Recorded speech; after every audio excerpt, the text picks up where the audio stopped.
안녕하세요. 가야대학교 초등특수교육과 여러분. 정서행동장애학 교육을 맡은 윤혜진입니다.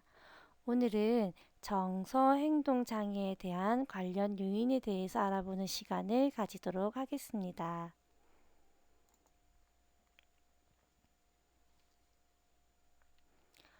정서행동장애 분야에서 가장 중요한 과제가 바로 원인을 확인하면서 그 부분에 대해서 정서행동장애를 이해하는 것입니다. 우리가 원인을 확인함으로써 효과적인 중재와 예방 전략을 또 발달시킬 수도 있지만 또 이로 인한 비난을 받을 수도 있습니다. 그 이유는 정서행동 장애나 행동이나 여러 가지 품행에 있어서 위험군이랑 학생으로 간주가 되는 행동에 따라서 그 학생에 대해서 우리가 낙인이나 여러 가지 논쟁의 여지가 있기 때문입니다. 특히 정신분열증이나 뚜레 증후군으로 진단된 학생처럼 생물학적 원인이 명확하지 않은 경우에는 이러한 행동에 더욱더 큰 논쟁의 여지가 불거질 수 있습니다.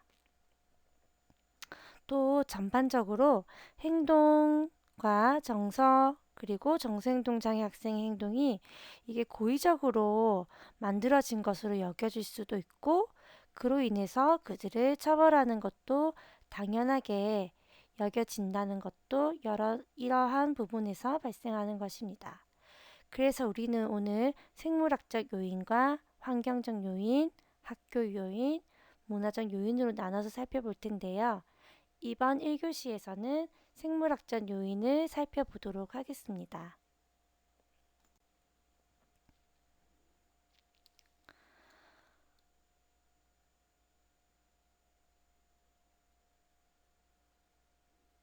자, 우리는 앞으로 이제 특수교사가 되기 위해서 열심히 학업에 증진하고 있는데요. 교사나 학교 전문가들이 학생에 대해서 자신의 활동을 통제할 능력이 있고 또 학생이 진짜 장애나 정서행동 장애가 존재한지를 결정하기 위해서는 교사나 학교 전문가들은 증거를 되게 주의 깊게 평가를 하고 수집을 하고 결론을 산출해야 되는 막중한 의무를 지니고 있습니다.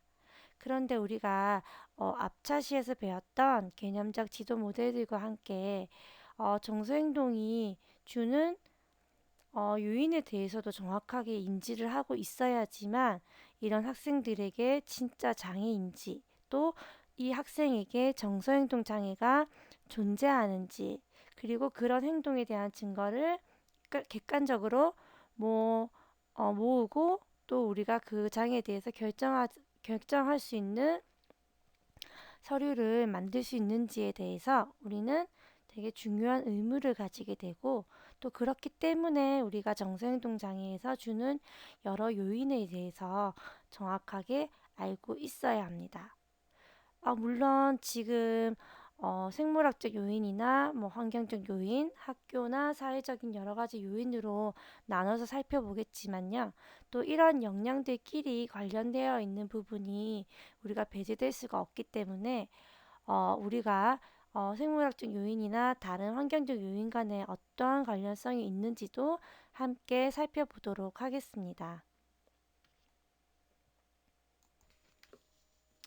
자, 생물학적 요인에서 우리가 먼저 보아야 되는 부분이 바로 내적 위험 요인이라는 것입니다.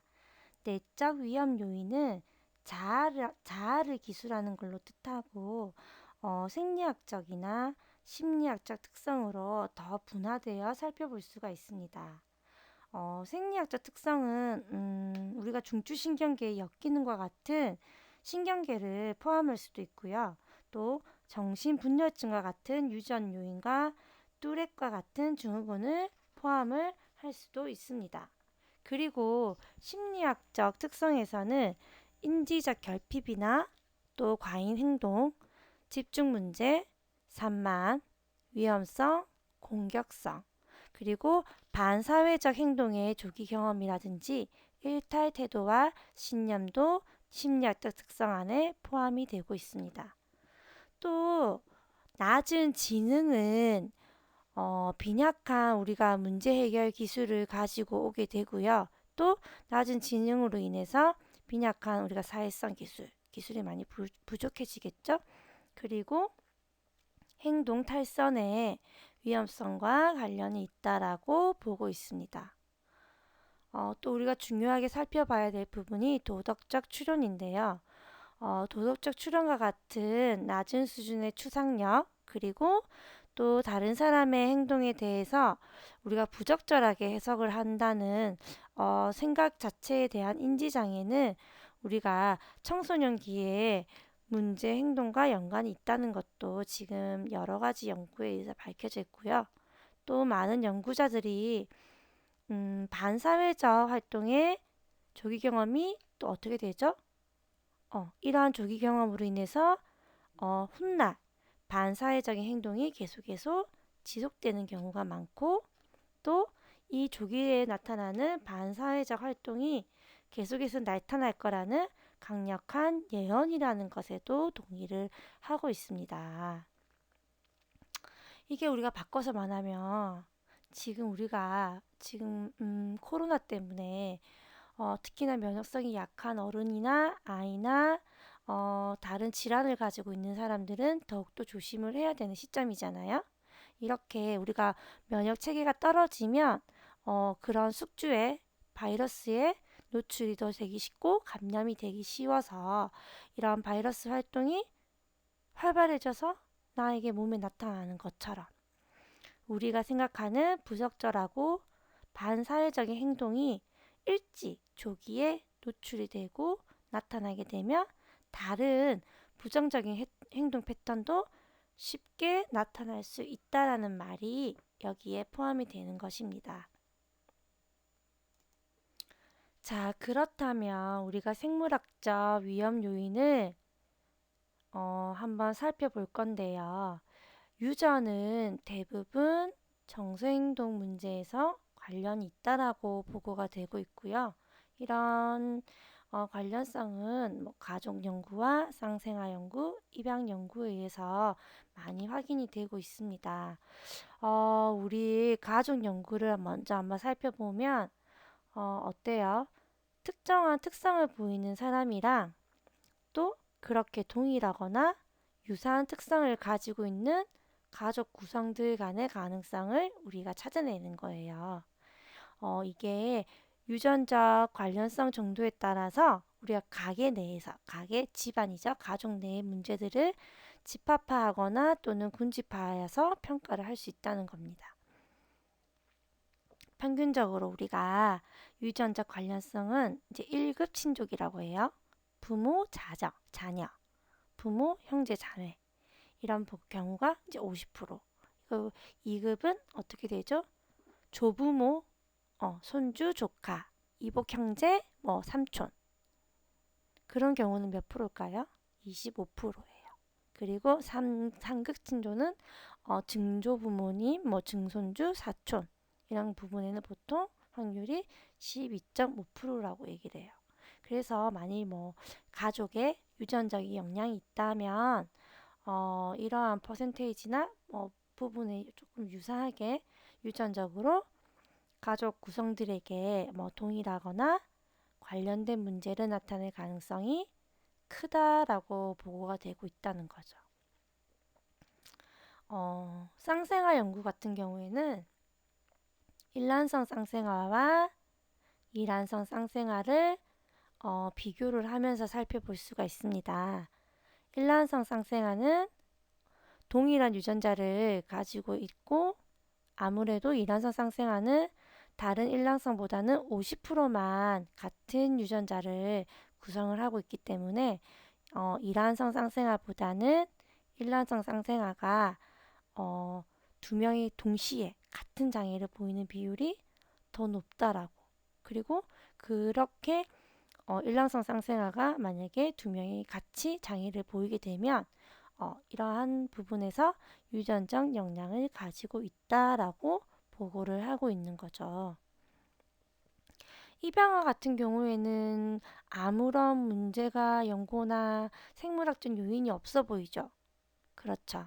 근데 이건 또 어떻게 하냐면 입양 연구는 입양아와 또 비입양아 그리고 또 그 가족들을 연구를 하면서 유전과 환경의 상대적인 기여도를 평가할 수 있는 거예요. 예를 들어서 내가 입양이 됐는데 나의 원 부모와 그게 있던 유전적인 부분에 있는 문제와 내가 입양이 된 후 가정에서의 발생할 수 있는 어, 그런 유전적인 문제와 사회적인 문제를 비교를 하면서 그런 부분에 장애가 나타날 수 있는 그리고 그 아동의 그 혈연 가족이라고 하죠. 혈연 가족 구성원과 입양 가족 구성원을 이제 비교를 해서 장애가 나타날 수 있는 비율을 이제 비교해서 분석을 하는 거예요. 물론 혈연 가족의 비율이 더 높다면 이는 어떻게 될까요? 유전적인 영향이 있다. 그런데 혈연 가족보다는 입양된 가족과의 유전 비율이 더 장애 비율이 높다면 그것은 어떻게 되는 거죠? 유전적인 영향이 아닌 사회적인 영향으로 볼 수가 있겠죠. 맞나요? 또 그리고 다르게 찾아볼 수 있는 게 같은 형제 자매인데 각각 다른 가정에 입양이 되는 거예요.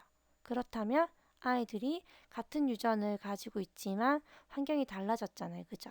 그랬을 때에 일단은 친부모를 찾아서 그 유전력과 이제 친족 관계가 없는 각각 가정이 입양된 자녀가 얼마만큼 비슷한 장애를 보이는지에 대한 비율을 조사해 볼 수가 있는 거예요.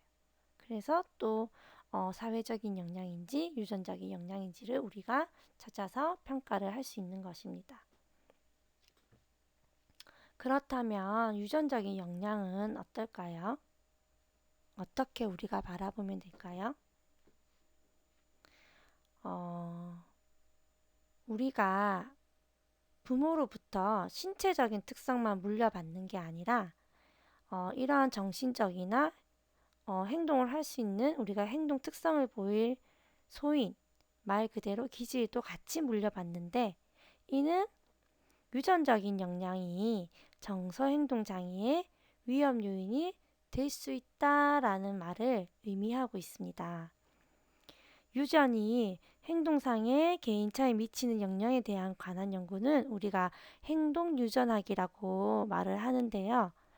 행동유전학에서는 유전이 행동 특성에 얼마만큼의 영향을 끼치는지의 정도를 알아보고요. 또 관련된 유전자를 발견하면서 그 유전자와 행동 특성 간의 경로를 이해하고자 시작되어 하고 있는 연구가 바로 행동유전학입니다. 이러한 행동유전학에서 보면 유전자는 어때요? 바람직하거나 바람직하지 않거나 그 모든 유형의 행동 발달에 영향을 미친다라고 보고 있어요. 그런데 우리가 항상 정서행동은 다양한 원인이 함께 복합적으로 만들어질 수 있다라고 했기 때문에 행동 특성 자체가 유전자만으로 만들어지는 것이 아니라는 사실을 우리가 기억을 하고 있어야 돼요. 이게 우리가 앞에서도 계속해서 반복하듯이 한 가지 위험 요인이 정서행동 장애를 유발하는 경우는 없어요. 거의 없어요.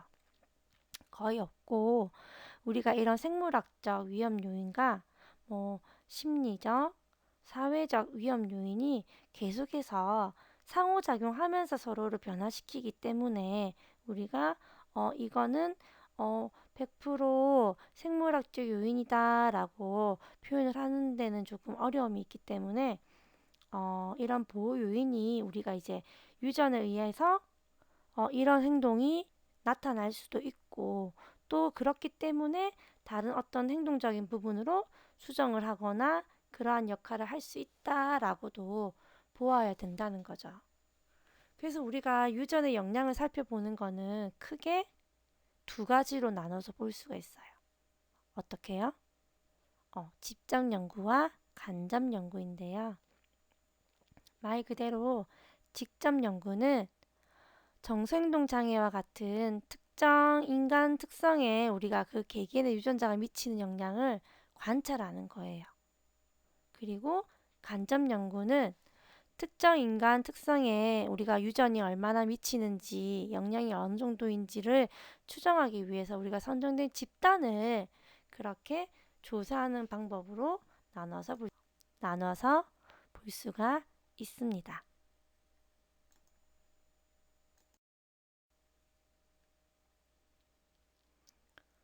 그렇다면 우리가 신체적인 부분을 살펴봐야 되겠죠? 생물학적 문제니까요. 제일 중요한 게 바로 뇌와 관련되어 있는 부분이라서 뇌 손상과 뇌 기능의 이상에 대해서 한번 같이 살펴볼 텐데요. 뇌가 대부분의 우리 행동을 통제하기 때문에 뇌에 장애가 있을 경우에 정서행동 발달에 악영향을 미칠 수밖에 없습니다. 뇌 장애는 뇌 손상이나 뇌 기능 장애가 포함이 되어져 있어요. 여기서 말하는 뇌 손상이라는 것은 뇌의 구조적 비정상적인 결합이겠죠. 그러니까 뇌의 특정적인 부분에 기형이나 결함이 있다는 거예요. 그리고 뇌 기능 장애라는 것은 뇌의 기능적인 것에 비정상적이라는 것인데 이는 우리가 예를 들어서 보면 뇌의 신경 전달 물질에 뭐 불균형이 있다는 거죠. 호르몬이나 이런 데 불균형이 있다는 거겠죠. 이렇듯 우리가 뇌장애는 언제 일어날 수 있죠?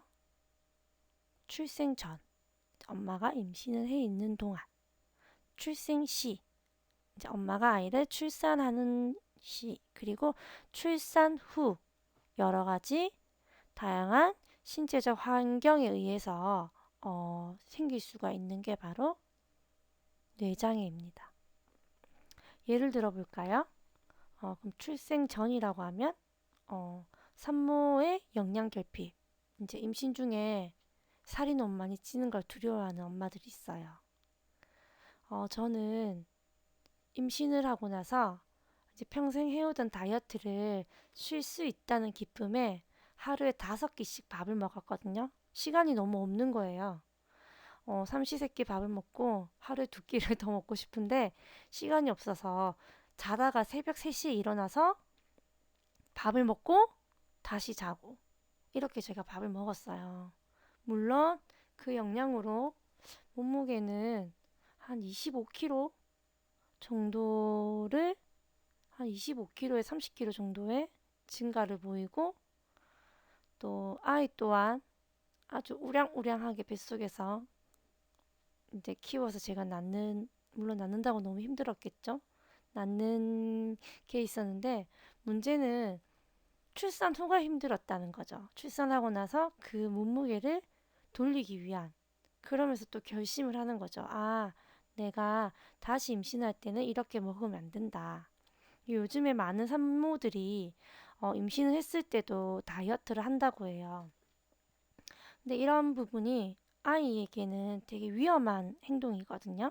그래서 이런 산모의 영양 결핍, 그리고 우리가 어, 미리 예방 접종을 해라고 하는데도 하지 못한 뭐 산모의 질병이니까 우리가 뭐 홍역이라든지 뭐 임질이라든지 이런 부분의 질병, 그리고 우리가 임신인 줄 모르고 사용하는 약물이 있어요.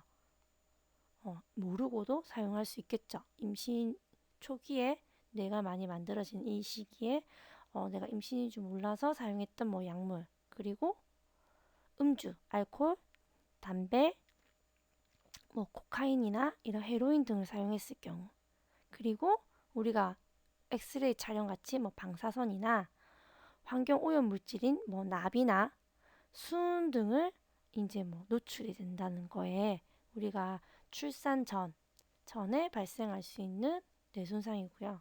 또 출생 시에는 또 산모에게 주어지는 뭐 우리 과도한 약물, 이제 수술로 인해서 아이를 출산했을 때 뭐 과도한 약물이라든지 비정상적으로 분만이 된다든지 또 너무 긴 시간의 출산을 통해서 아이에게 산소 결핍이 된다는 것. 우리가 보통 뇌병변이 이럴 때 많이 와요. 엄마들이 이제 자연분만을 하기 위해서 끝까지 고집을 하다 보면 아이가 그 시간만큼 산소 공급이 안 돼서 뇌에 점이 찍히는 경우가 많아요. 그게 보통 뇌병변인 아이들을 조사를 해보면 부모들이 출산 시에 그런 경우로 생기는 경우가 되게 많기 때문에 여러분들이 예비 특수교사이기도 하지만 또 예비 엄마가 될 수도 있죠. 그러니까 우리가 이렇게 배운 부분에 있어가지고 한번 잘 생각을 했다가 나중에 나는 어떤 방법으로 출산을 하겠어요? 라고 고민을 해보는 것도 나쁘지 않겠죠. 그리고 출생 후에는 똑같이 영양 결핍, 뭐 단백질이나 비타민, 미네랄 등의 부족이 될 수도 있고요. 또 사고로 우리가 보통 추락사라고 하죠. 아이들 침대에서 떨어지거나 뭐 의자나 식탁에서 떨어지거나 이렇게 해서 생기는 사고, 또 독극물 중독, 우리가 미국에서 보면 납중독 이런 부분으로 인해서 뇌 장애가 일어날 수 있다라고 말을 하고 있어요. 그래서 우리가 앞서 살펴본 유전적 영향과 또 마찬가지로 이러한 뇌 장애가 정생동 장애에 미치는 영향이 또 다른 뭐 위험 요인이나 보호 요인을 크게 차이를 만들 수 있다는 것도 우리가 기억하는 게 가장 중요한 부분입니다.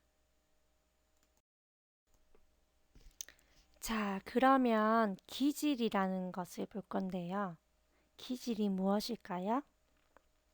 기질은 우리가 쟤 누구 닮았어, 누구 닮은 성격이 나오는 것 같아 라는 말하는 기질과도 같은 말이에요. 우리가 생후 초기부터 아주 매우 이른 유아기로부터 우리가 명백히 나타나는 생물학적 기반의 행동 형성이나 행동 양식이라고 볼 수 있는 게 바로 기질입니다. 우리 유아기 기질에 대해서 보면 이제 어때요? 부모들과의 심층 면접을 토대로 우리가 아이들을 9가지 기질로 나눠서 볼 수가 있어요. 그렇게 있는데 먼저 우리가 기질을 몇 가지로 먼저 구분해 볼까요? 3가지로 먼저 구분해 볼까요? 기질을 순한 기질, 까다로운 기질, 느린 기질로 한번 해볼까요? 이거는 치즈와 토마스가 이 앞에 말씀드렸던 9가지 기질을 바탕으로 이제 아이들을 순한 기질, 또 까다로운 기질, 느린 기질로 구분을 했는데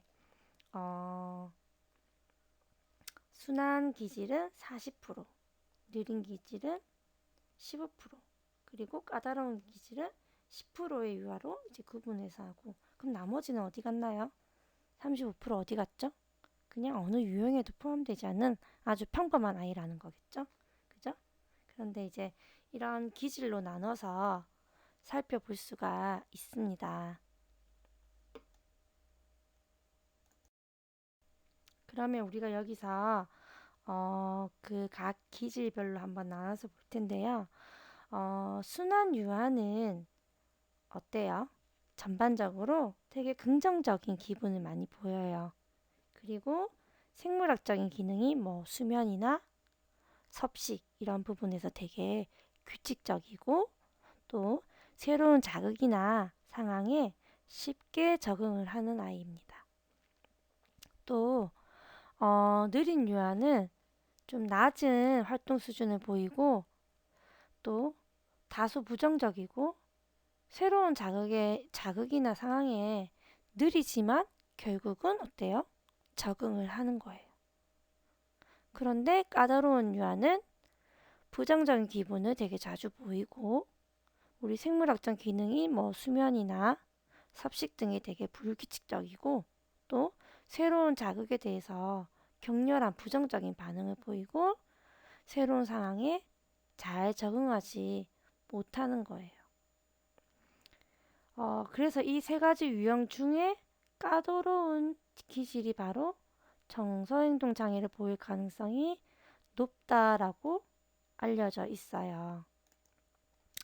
그런데 우리가 지금 이렇게 나눠본 기질이 사실 다른 심리 사회적 요인과 상호작용함으로써 변화될 수 있잖아요. 그죠?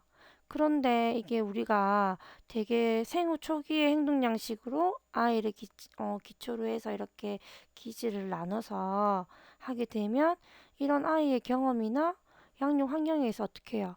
더 좋게도 더 나쁘게도 변할 수 있다는 거죠. 그러니까 이게 어떤 기질의 유형의 유아라고 해도 어, 어떤 부모인가, 어떤 다른 사람에게 양육을 받았느냐가 그 사람들이 어떠한 양육 방식을 가지고 있는가에 따라서도 정서행동으로 보일 수도 있고 보이지 않을 수도 있다는 거예요.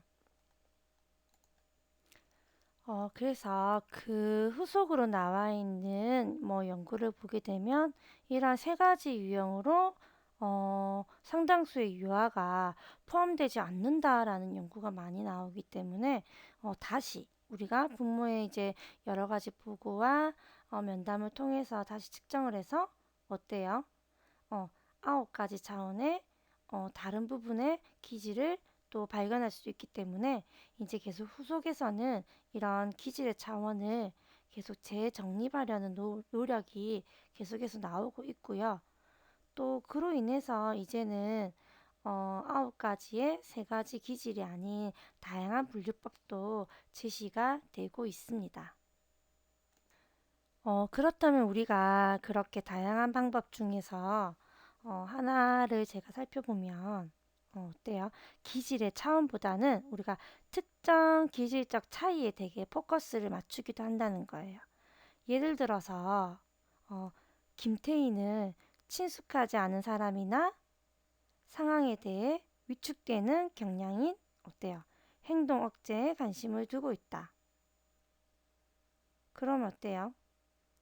우리가 행동 억제 기질을 보인 유아들 중에서 보면 사회적 불안 증세를 보일 것이고 또 이런 아이들이 행동 억제 수준에 따라서 계속해서 보면 행동 억제를 보인 유아가 되게 낮은 수준의 행동 억제를 보이는 유아보다도 더 낮은 활동적인 수준을 나타낼 수 있다는 거겠죠. 그래서 우리가 행동 억제 체계라고 해서 계속해서 아이들을 행동을 보는 부분에 있어서 접근을 할 수가 있습니다. 자, 그리고 이제 기타 건강장애에 대한 문제인데, 아까 앞에 말했던 영양실조. 사실, 우리가 지금 못 먹고 사는 시대는 아니에요. 하지만 아주 많은 아이들이 영양실조에 시달리고 있다는 거죠. 영유아기 때 영양실조는 부모들의 방임, 뭐 학대로 이어지는 부분에서 아동이 발달하는 시기를 놓치고 발달에 부정적인 뇌발달의 지체나 뭐 뇌손상이나 뭐 정신 지체가 날 수도 있지만 이게 유아기에만 이어지는 게 아니라 우리가 아동기, 청소년기에도 이어질 수 있다는 거죠. 우리 아이들 요즘에 꿈이 1위가 뭔 줄 아시는가요? 뭐 유튜버, 그리고 다 뭐 가수와 연예인들에 대한 부분에 아이들이 꿈이 크죠. 아, 맞아요. 건물 주인도 있더라고요. 그죠? 이렇게 한데 아이들이 이제 미에 대해서 우리가 보여지는 부분이 되게 중요시 여기다 보니 아이들이 아동기 때부터 다이어트, 이렇게 아이들이 살이 찌거나 이런 부분에 민감하게 해서 먹지 않아서 발생하는 영양실조도 또 어때요? 이런 문제가 정서적인 문제로 연결이 될 수 있다는 거예요. 우리가 반응성 애착장애를 가진 아동들을 보면 학대나 이제 유기 같은 이런 방임으로 인해서 아이가 이제 영양실조를 겪게 되고 그로 인해서 또 부모와의 또 여러 가지 정서장애에 문제가 생길 수 있다는 게 밝혀져 있다는 거죠. 또 보면 알레르기, 우리 요즘 뭐 아토피, 알레르기 이런 거 많이 가지고 있죠, 아이들이. 이제 환경이 많이 나빠지다 보니까. 그런데 이제 식습관도 우리가 골고루 뭐 섭취하지 못하고 하는 부분도 있다 보니까 저혈당증이나 뭐 비타민이라든지 미네랄 결핍으로 인해서 또 오는 건강상의 문제, 또 우리가 특정한 음식, 우유나 단백질 섭취가 안 되는 아이도 있죠. 그래서 뭐 특정 우유를 먹어야 되고 평생 음식을 가려 먹어야 되거나, 그리고 우리가 이런 음식에 대한 알레르기도 이런 부분이 많으면 많을수록 역시 아동이 행동에 부정적인 영향을 끼친다는 거죠. 왜 아이가 못 먹는데 그게 영향이 끼칠까요? 우리가 아동들이 보통 유아기, 어린이집, 유치원, 초등학교, 중학교, 고등학교까지 계속해서 아이들이 집단으로 뭐 단체 활동을 해요. 그리고 이제 식사나 이런 규칙적인 그런 훈련을 같이 받는데, 아이들이 짜여 있는 식단에 내가 알레르기가 많아서 먹지 못하는 게 많이 발생을 한단 말이에요. 그렇다면 이 아이 기분이 어떨까요? 좋지 않겠죠. 그리고 내가 그렇게 먹지 못하는 것에, 그리고 내가 먹지 못하는 것을 바라보는 거에 여러 가지 또 아이의 행동에도 부정적으로 영향을 가질 수가 있다는 겁니다. 이렇듯 우리가 아이들의 뭐 유전적으로 또는 뇌 손상으로 인해서, 그리고 또 우리가 아이들의 기질을 나눠서 아이들이 받는 그런 영향에서도 많은 정서행동 장애를 유발하는 원인을 찾아볼 수가 있고요.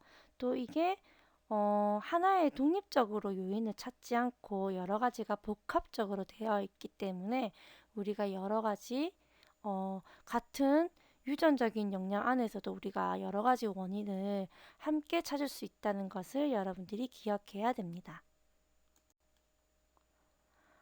어, 이 사이트는 지금 여기서 인터넷에서 바로 들어가지는지 모르겠는데요. 어, 우리가 자폐 스펙트럼 유전이나 자폐 아동의 뇌 구조, 그리고 또 이런 행동 문제에 대해서 중재를 하는 부분에 있어가지고 요새 유튜브에서 되게 잘 나와 있어요. 그래서 여러분들이 이제 시간이 되면 이런 부분을 또 시청도 해보고, 또 나름대로 정서행동 장애에 어떤 부분이 있는지, 또 유전이 어떻게 이루어지는지, 그리고 우리가 보통 뭐 오티즘 아이들의 뇌 구조는 어떻게 이루어져 있는지. 지금 미국에서 자폐의 원인을 또 밝힌 하나를 발견했다고 뉴스에서 되게 크게 난 게 있거든요. 뭘까요? 뇌가 아니라 어떤 신체 안에 있는 바이러스균이라고도 뭐 표현한 한국인 부부가 있어요, 연구가가. 그래서 뭐 그 바이러스로 인해서 자폐가 발생한다라고 이번 연구 발표를 했는데, 그게 정말이라면 아주 많은 또 부모에게 희망적인 내용이 될 수 있겠다, 그죠? 그래서 이러한 부분도 여러분들이 이제 시간이 나실 때는 한번 들어가서 또 여러 가지 다양한 영상들을 찾아서 또 보는 것도 유익하고 도움이 되는 시간일 것 같습니다. 자, 우리가 이번 시간에는 생물학적 요인을 살펴보았는데요. 물론 가족력도 이해하고 유전을 이해하는 것도 중요하지만 여러 가지 신체적인 환경으로 인해서도 생길 수 있다는 점을 여러분들이 기억을 하시고 또 한번 살펴보는 시간을 가지도록 하겠습니다. 감사합니다.